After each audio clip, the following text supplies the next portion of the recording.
Well, Darren, this time last week you were talking about the discipline that your side required to get results in the current circumstance. You got that last weekend, and I guess you'd like exactly more of the same really at Blackpool. Yeah, it's about winning games, that's all, at this stage of the season. Or any stage for that matter, but obviously it's crucial. We can't afford any more slip-ups really. So we've got to keep putting the pressure on. We've got a tough game at Blackpool, but clean sheets in the last two games have really been important for us because it's given us a platform to go and win games. I feel we've got people at the high end of the pitch that can do that, as they've shown. So I was pleased with large parts of the performance on Saturday, mainly defensively. On the ball we can be much better, and the players know that, but the main thing is to get results. Yeah, great time to get those two clean sheets, because it does then mean that the likes of Dembele, Tomlin, Maddison, Godden, Tony, whoever it might be, they've got that platform, as you say. Yeah, and it's important. We've got others obviously on top of them, but yeah, it's important that as a collective team we have a good defensive shape about us, and also when we are defending, also thinking about how we're going to counter-attack from that shape. And then the clear message to the players, as it always has been since day one coming in, we've got to try and control the tempo of the game and be better on the ball than we certainly showed at times against Gillingham. So if we can get all that combined, then it gives you a chance. But you know, as we all know, we'll take poor performances at the moment but get good results. But you know, it'd be ideal if we got both. What are you expecting from Blackpool? I guess there's an argument to say it's a last throw of the dice for them. They really need to win to keep on in there. Yeah, they'll feel that if we went there and we beat them, then their probably hopes are over. But it's going to be a tough game. You're going to a football club that, I mean, I know they've got quite an important decision today in regard to point deduction, but I don't think that'll happen. A lot more positive sort of things coming out of the football club. The crowds have got bigger, and we had them watched against Plymouth, and the atmosphere was very, very good. So it's going to be a tough game. Pitch isn't ideal, but we both have to deal with it. They've got real threats in their team. Nandale up front. I watched the game against Luton last week. They got a 2-2 draw. They were good. So listen, it's a tough game. We know that, but we hope that we go there and perform like we can. Yeah, it's funny, isn't it, how certain things don't change. I remember at the back end of the 2012-13 season going to Blackpool, and you really needed a result, and it was a case the pitch wasn't great, it would be a bit of a battle, and it was all about the 3 points. Yeah, it may well be that. You know, listen, the pitch has been worse up there. It's not as bad as it was that day you're talking about, but there's certain areas of it that's not very good. So we've got to be aware of that. But it's the same for both teams, and like I say, they're a well-organised team. We know plenty about them, but we've got to make sure that we go there and try and get a win.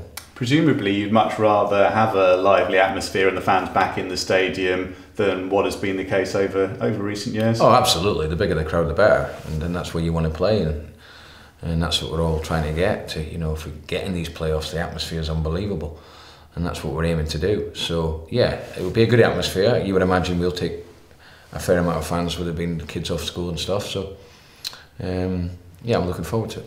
When it comes to selection dilemmas, Matty Godden came off the bench and made a real impact at the weekend. For Ivan Toney, is he now back to 100%? Yeah, he wasn't 100%, but we felt with given his performance against Southend, he was a real catalyst for that in terms of getting us up the pitch, and he put a good performance. I know he could have scored a couple of goals, put a good performance in. It was touch and go with him, but he was absolutely fine on the Thursday and Friday, so yeah, we gave it the green light. And I think you could see in his performance he wasn't up to speed. I thought he would do better than what he did in terms of the groin not bothering, but it did. And he gave us an hour, and Matty came on, was excellent. So yeah, but I want decisions to make. I don't want it to be easy.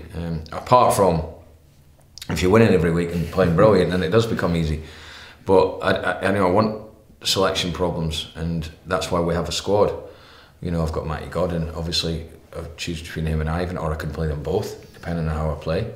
And that's something that, you know, that we've maybe not a lot of people have thought about. Even though I've played that certain formation, doesn't mean I'm going to play it again, because I do like to play different formations. I've got Joe Ward that's now been training all week. a bit of positive news on that situation, which is really good. I've possibly got Ben White coming back as well. That looks like it could be the case. So I'm going to have to make decisions, and that's what I want.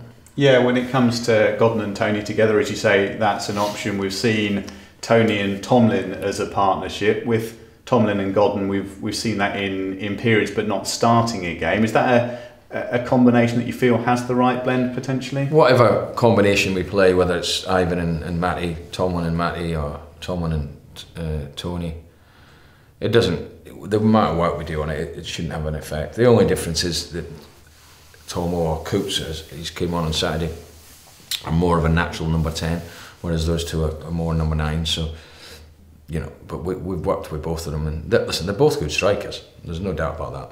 Yeah, and you only have to look at the goals record for that. With Joe Ward now being back available and Sariki being fit as well, that's exactly what you want when it comes to the wide areas, because you've got two players who have both been in good form, who offer something quite different.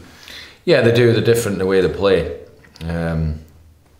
Certainly they are, and Dembele gives you the option of playing on the right, playing on the left, which Wardy can do, but Dembele's more natural at doing it. But they're both. I've been delighted with Joe since I've come. He's been a real positive. And Dem's obviously got injured, but we know I like him. I think he's a talented boy. So, you know, there's a lot to work with there. Yeah, and just what you need with Ben White having had the injury, Rhys Bennett coming in and linking really well with Ryan Tafazoli as he did earlier in the season. Great example to some of the other players that when you get your chance, get in there and take it. Well, yeah, I mean, Rhys is a top pro. He's very good in training. He's normally the last one to leave the building. He's very professional in how he goes about his job. He wants to learn. He knows there's things that he needs to improve on. And, you know, Ben and Taff have done fine. Taff in the last 2 games has been very good. So Ben being injured, I've got Josh Knight coming back as well. Ben will slotted in, and perhaps it was a good game for him to come into against such a physical player in Eves, and he's going to have that again on Saturday if I start him, whoever it is, against Nandale, who's about 6'6".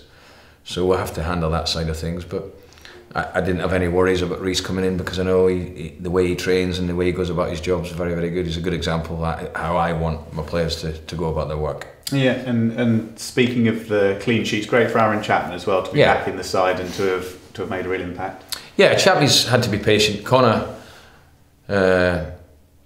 played most of the games when I came in terms of how I want to play out from the back and stuff. I think Connor's just a little bit ahead of Aaron, but you know, Aaron has got the presence, he's got the size, he's a very, very good talker, he's a bubbly character, and I feel he's done very well in these 2 games.